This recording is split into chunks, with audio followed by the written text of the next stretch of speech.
সুপ্রিয় বন্ধু, আপনি আপনার মস্তিষ্ক ভালো রাখুন, মন ভালো রাখুন। বয়স বাড়ার সাথে সাথে আপনার শরীর এবং মন মস্তিষ্ক বদলে যাচ্ছে প্রতিদিন। সে যাই হোক, এমন কিছু জিনিস রয়েছে যা আপনি আপনার স্মৃতিশক্তি বৃদ্ধিতে সাহায্য করতে পারেন এবং আপনার ভুলে থাকা বা অন্যান্য ডিমেনশিয়ার ঝুঁকি কমাতে পারেন। যেমন নিয়মিত ব্যায়াম। ব্যায়ামের কিন্তু অনেক পরিচিত সুবিধা আছে। নিয়মিত শারীরিক কার্যকলাপ মস্তিষ্কের উপকার করে। অনেক তথ্যপত্রে দেখা যায় যে শারীরিকভাবে সক্রিয় ব্যক্তিদের তাদের মানসিক কার্যকারিতা হ্রাস পাওয়ার সম্ভাবনা কম থাকে এবং আলঝেইমার রোগ থেকে অনেকটা দূরে রাখে। ব্যায়ামে মস্তিষ্কের রক্ত প্রবাহের ফলে বার্ধক্যজনিত মনোসংযোগের যে হ্রাসের গতি সেটি কমিয়ে দেয়।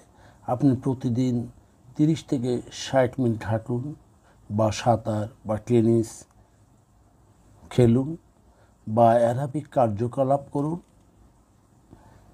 পাশাপাশি ঘুমান প্রচুর পরিমাণে, কারণ ঘুম মস্তিষ্কের স্বাস্থ্যের জন্যে খুবই গুরুত্বপূর্ণ।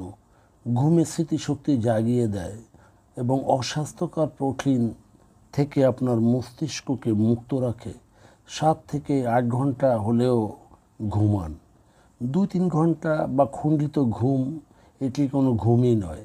একটানা ঘুমাতে চেষ্টা করুন। পারলে ভূমধ্যসাগরীয় খাবার খান আর ব্যস্ত থাকুন।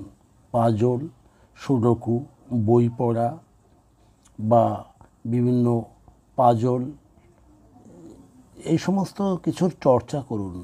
এতে করে মস্তিষ্কের কার্যকারিতা বহাল থাকে। সামাজিক মিথস্ক্রিয়াও কম নয়। প্রিয়জন, বন্ধু, বান্ধব তাদের সাথে সংযুক্ত থাকুন। কথা বলুন, তাদের সঙ্গে ভাব বিনিময় করুন এবং সামাজিকভাবে আপনি এগিয়ে যান। সামাজিকভাবে সক্রিয় থাকা আপনার মানসিক স্বাস্থ্য ও মনকে শক্তিশালী করে।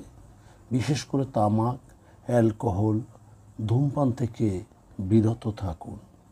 প্রিয় দর্শক ও শ্রোতাবৃন্দ, যদি আমাদের এই চর্চা আপনার ভালো লাগে তাহলে আমাদের লাইক এবং শেয়ার দিন এবং সঙ্গেই থাকুন। ধন্যবাদ।